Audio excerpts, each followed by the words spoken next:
ৰাষ্ট্ৰীয় শৈক্ষিক অনুসন্ধান আৰু প্ৰশিক্ষণ পৰিষদৰ দ্বাৰা প্ৰস্তুত অনুষ্ঠান জংঘল সভা। চুলবুল চহিয়া আৰু বিট্টু গৌৰীয়াৰ ৰাতিপুৱাৰ পৰা উশাহ লোৱাৰ সময় নাছিল। তেওঁলোকক সকলোৰে ঘৰলৈ গৈ আজি অনুষ্ঠিত হ'বলগীয়া সভাৰ বিষয়ে ক'বলৈ আৰু তেওঁলোকক সন্মান সহকাৰে নিমন্ত্ৰণ কৰাৰ দায়িত্ব দিয়া হৈছিল। বিগত 10 বছৰত মানুহৰ কাৰ্যকলাপৰ বহুতো নয়াৰ্থক পাঠ্যক্ৰিয়া জীৱ জন্তুৰ শৰীৰত দেখা পোৱা গৈছে। ভৱিষ্যতে তেওঁলোকক কেনেদৰে ৰক্ষা কৰিব লাগে সেই বিষয়ে বৈঠকখন অনুষ্ঠিত কৰা হৈছিল। মোৰ পোহৰ কি তেওঁলোকৰ বাবে কম হৈছিল নেকি? আৰে আহক ভাইসকল। সকলো জন্তু আৰু চৰাই আহি পোৱাৰ পিছত সভাখন আৰম্ভ হৈছিল। আৰে মোক কোৱাচোন, নতুন প্ৰজন্মই নিজৰ সংস্কাৰ পাহৰিতো যোৱা নাই? আমি সকলো ডাঙৰখিনিক কিয় নামাতিলে বাৰু?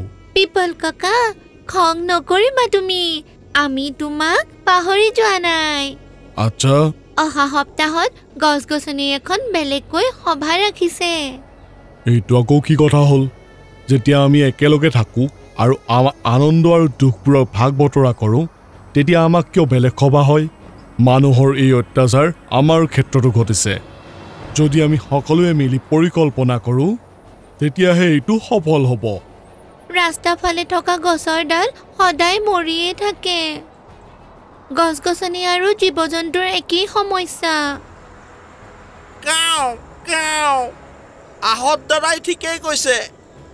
গছ গছনিকো এই মিটিঙত অন্তৰ্ভুক্ত কৰিব লাগিব।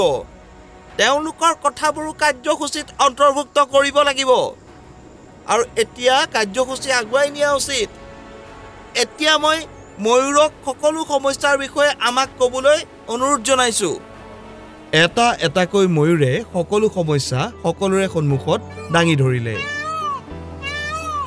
গছ কাটি ডাঙৰ ৰাস্তা নিৰ্মাণ কৰা, পানীৰ প্ৰাকৃতিক উৎস নাইকিয়া হোৱা, বান নিৰ্মাণ কৰি পানীৰ একচেটিয়া অধিকাৰ কৰা, গোটেই ৰাতি ৰাস্তাত ডাঙৰ ডাঙৰ লাইট জ্বলোৱা, বিকিৰণৰ কাৰণত জীৱ জন্তুৰ মৃত্যু হোৱা, ধূলি আৰু ধোঁৱা বৃদ্ধি হোৱা, বনাঞ্চলৰ নিৰন্তৰ সংকুচিত হোৱা, ফুল আৰু উদ্ভিদ মৰি যোৱা।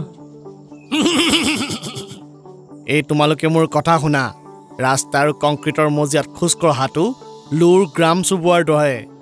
মই শুনি আছিলোঁ যে জীৱ 2 প্ৰকৃতিৰ থাকে, জোতা পিন্ধা আৰু জোতা নিপিন্ধা। আৰু মই ভাবিছিলোঁ যে মই দ্বিতীয়বিধ প্ৰজাতিত পৰোঁ। কিন্তু চোৱা, আৰু এই মানুহবোৰে মোক জোতা পিন্ধিবলৈ বাধ্য কৰিলে। মোৰ কথাও শুনা। এই খাদ্য সামগ্ৰীত কেতিয়াৰ পৰা ভেজাল কৰিব ল'লে? মোৰ জলকীয়া সোৱাদ আগৰ দৰে একে নহয়। এনেকুৱা লাগিছে যেন কোনোবাই ৰাসায়নিক পদাৰ্থ মিলাই দিছে। ময়ো এটা কথা ক'বলৈ খোজো। এয়া কোনে কৈছে? মই মিনি পিপিলিকা। মই ইমান বিচলিত হৈ পৰিছোঁ। এই মানৱ শিশুসকলে আমাক য'তেই দেখে তাতে আমাৰ জীৱন ধ্বংস কৰিবলৈ তৈয়াৰ হৈ যায়। আমিতো তেওঁলোকক কেতিয়াও কষ্ট দিয়া নাই। দেৰিকৈ অহাৰ বাবে মই দুখিত। এয়া চোৱা, মোৰ কিমান পাখি সৰি পৰিছে। মোৰ পূৰ্বপুৰুষসকলৰ এয়া কেতিয়াও হোৱা নাছিল। মোক সহায় কৰক ভাইসকল।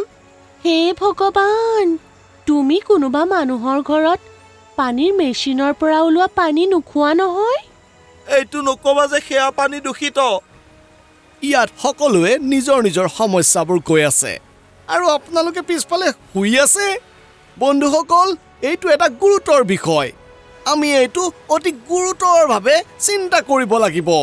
মই প্ৰস্তাৱ দিছোঁ যে আৰু এই বিষয়ত 3-দিনীয়া আন্তঃৰাষ্ট্ৰীয় আলোচনা চক্ৰও আয়োজন কৰা হ'ব আৰু সমগ্ৰ বিশ্বৰ পণ্ডিতসকলক ইয়াৰ বাবে আমন্ত্ৰণ জনোৱা হ'ব আৰু লগতে মানুহকো ইয়াৰ বাবে নিমন্ত্ৰণ কৰা হ'ব। ইয়াৰ লগে লগে ময়ূৰে দিয়া ধন্যবাদ ভোটৰ পিছত বৈঠকখন সমাপ্ত হ'ল।